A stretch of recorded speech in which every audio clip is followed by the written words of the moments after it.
I need to get something off my chest first.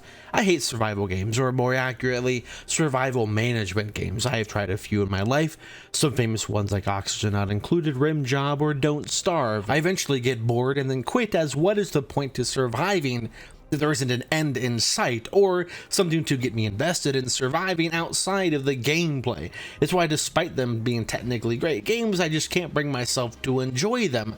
But why? If I could take another turn, my life would never be the same. I don't know why you play video games. Reasons have changed throughout my life. Child like me was just being entertained, pressing buttons to move things on screen. Teenage me was happy to play online to socialize with friends you moved away from. Adult me realized you have less free time and that survival games, while offering a lot to do, I remember absolutely nothing from my time playing them unless it's a game made by 11-bit studios. How does someone survive inside of a war zone? Back in 2014, this war of mine proved a video game could do that topic justice, and I still remember how that played out 10 years later. How does someone manage to make the right choice in order to survive the threat of winter that is coming, but actually deliver on that threat, where choices must be made in order to survive, and not everyone will make it? In 2018, Frostpunk managed to say that the ends justify the means. Conflicts can open new, unexpected paths. What do you mean? I don't want to spoil those games, as that was all just a long setup so you can understand where I'm coming from with survival games. I couldn't wait to play their next game, The Altars. If you don't know what the game is about, it's one guy who loves himself so much he creates clones in order to survive an alien planet on his one wheel. If you have any interest in The Altars, I will eventually spoil the entire game. I will warn you when that happens. We were just created to prolong this loser's meaningless life. Now, if you follow this channel, nearly every game I cover, I mention how I skip over or don't pay attention when a game has a story. It just ain't worth the brain power to remember if it's not memorable. So it does feel at odds to say that survival games that are purely about their mechanics then require a story to be enjoyed. What I'm about to say is gonna sound pretentious, but once you play a survival game, you've basically played them all, with rare exceptions. You always have something smart-ass to say about everything. There is always going to be a hunger meter. You're going to need to build a base. Usually there's going to be combat, and you get tiers of armor and weapons through a tech tree. The genre to me feels more like virtual work, with the reward being more virtual work until you quit from boredom. It's why you've never seen, or will probably never see, a video on a survival game outside of this one. I would say there are two things that hold back survival games that can rely on combat as the reward for the grind, but name a survival game that even has good combat. Secondly, they rely heavily on the co-op to carry the fun. So are survival games technically friend swap then? Now, if you've played any of 11-bit studios games outside of not being co-op and not having combat, they do have all the basic trimmings of a survival management game. But the reason why their games break through my dislike is rather simple. There are three reasons. The first one is every game of theirs has a time limit. I'll need some time to make the calculations. One mistake, and this whole thing can go dangerously wrong. In most survival management games, there is no real tension, but maybe that has more to do with my skill level.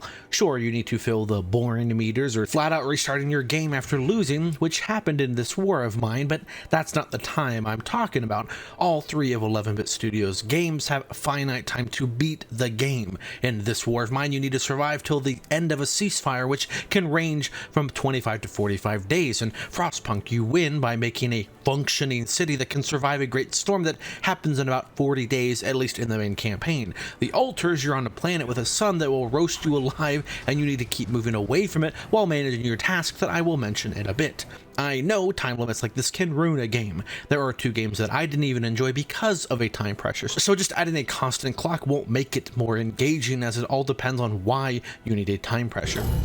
Well, I found out what happens when you take too long. Now, before we move on though, I do need to recap the story so we all can understand going forward. You play as Jane Dayalski, who is the sole survivor of his expedition crew, an introvert's wet dream. Your crew was supposed to try and find and return a resource known as Rapidium to the very nice company called Ally Corp. Backstabbing me was what they were planning from the start. The reason this resource is worth getting is the ability to accelerate growth, something I could use on my channel right now. Besides being able to grow food faster, you can create fully adult clones of yourself using your DNA instantly. Leave me alone, okay? I can't believe you did it. I just...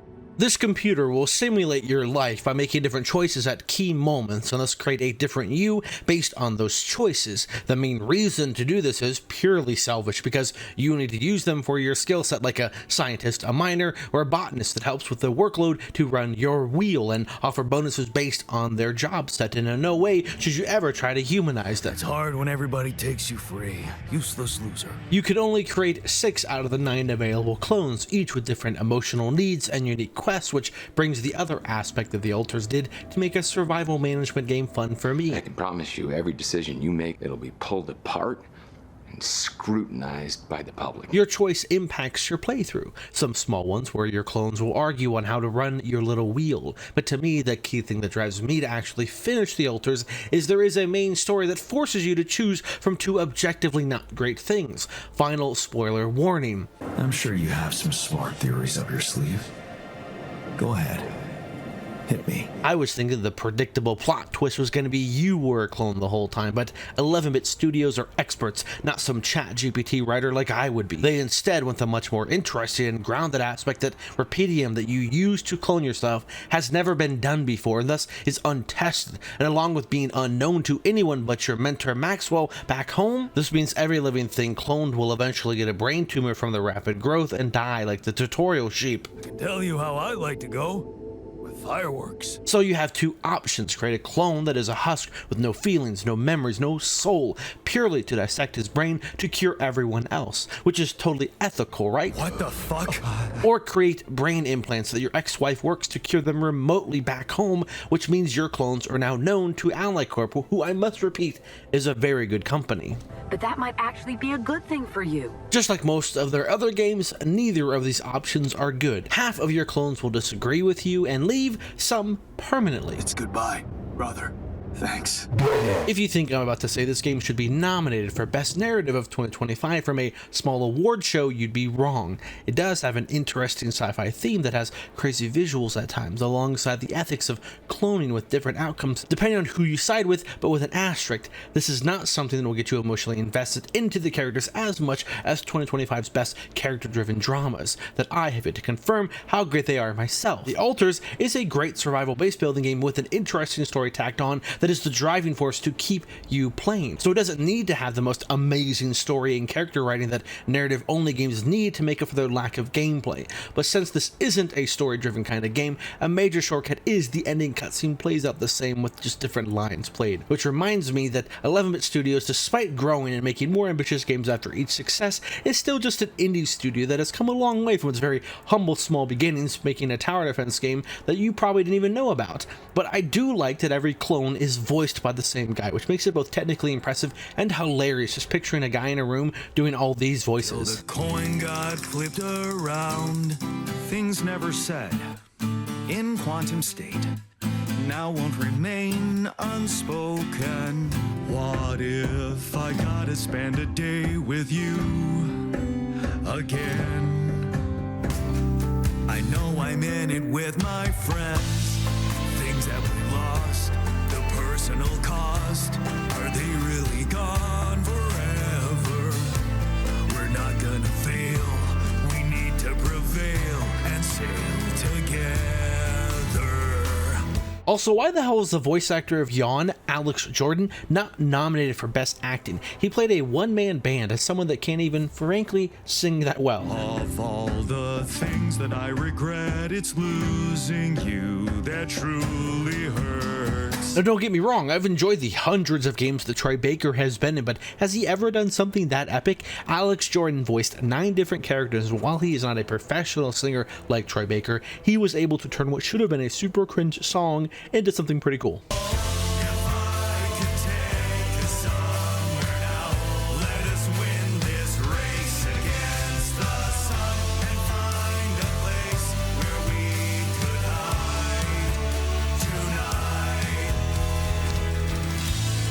I know some of you diehard survival management fans will say the heavy focus on a story destroys what makes survival games so appealing, spending hundreds of hours surviving to survive so you can survive, which brings me to the last element of the altars. You're never beating me. I'm the official beer pong champion of my year. Well, the third floor of my dorm, anyway. Oh man, I'm shitting my pants already. The special thing about the altars is you can play this game drunk. What I mean by this is you don't have to be a person who has mastered space travel in order to run your space wheel.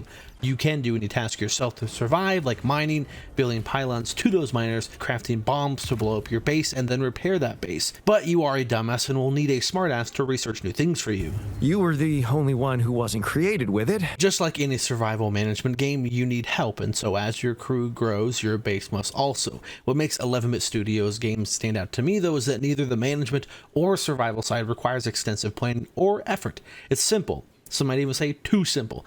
Take, for example, placing a miner down. When you explore the map, there are nodes where you can place only one miner and that's it. You can upgrade it to be faster or you can make it slower, but it's automated now. But in order to place them down, first you need to scan the ground and find the vein with these scanners that, at least to someone who has never done this in real life, feels like this is how people do it.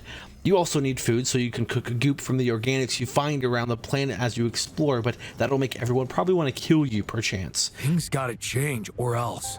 You're cozy and warm in your bed, my dear.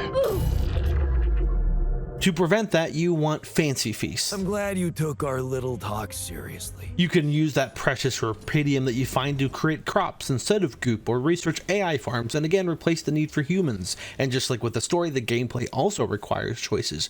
You can't research everything. The higher tier stuff like those farms or radiation shielding, improved mining, improved exploration requires a limited resource that you can find by scanning the planet with your blacklight. They can call an illuminator all they want, but it's literally a space blacklight. This arm's gonna do anything for you now. Well, no, not anything, but you know what I mean. You follow the space gunk to reveal the planet's samples. This does make you think about what you really need or what you are weak at when researching. Once you think you've built a good base, you can just manage it by telling your clones what they need to do. They are thankfully smart enough to know what to do next, but they are gentlemen and ask for consent first. Okay, I'm done. I can do this now. Thank you, kind sir. I finished my tasks. Want me to take care of this now? Blessings of the shadow upon ye. When you leave your base and explore, there are these things called anomalies that have a ball that you need to focus with your blacklight to kill. Some will have two balls tucked away and you need to play a game of hide and seek, ring around the rosy to banish his ball to the shadow realm. Others will chase you, some will make your vision all wonky and feel like you're back on drugs. This technically could count as combat, but it's more akin to mowing a lawn and getting rid of weeds. But their main purpose they serve, just like the climbable cliffs and the particle walls, is to drain your suit's battery, which at least early on can be expensive to produce these. But after a few upgrades with your suit later and the ability to craft them outside the base, you can become the Blacklight Slayer.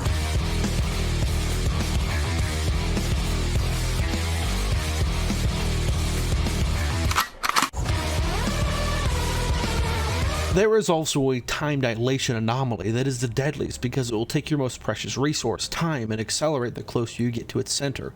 I really like how they made an environmental threat feel tense because, as you know, time is the main currency you have in this game. The main threat you can't kill, though, is the sun, as every day it creeps closer and you need to keep outrunning it. But like any good chase scene, you need obstacles to overcome, like a lava river or a gravity vortex that looks cool as hell. What the hell is that? I think what makes the Altars and most of 11-bit Studios' past games so appealing is that they use the survival genre as a good backbone to tell interesting stories. Because while the gameplay is good enough, it's the pairing of its story and gameplay that creates truly unique and memorable games that most studios have to focus on either gameplay or story. I love that the best games are always the original ones, and when they make a sequel, they sadly turn into what most other studios do and lose that creative soul. I really wanted to do a deeper dive into their other games to give more context and not focus solely on the Altars, but just like in real life, time is a resource I have to spend wisely. If you enjoy longer and deeper dive videos, Patreon is going to start becoming important to encourage that. I'll leave you with this question though: what is a genre that you hate but have a game like the Altars or a studio like 11-bit that is the rare exception to that? Thank you for watching and supporting. If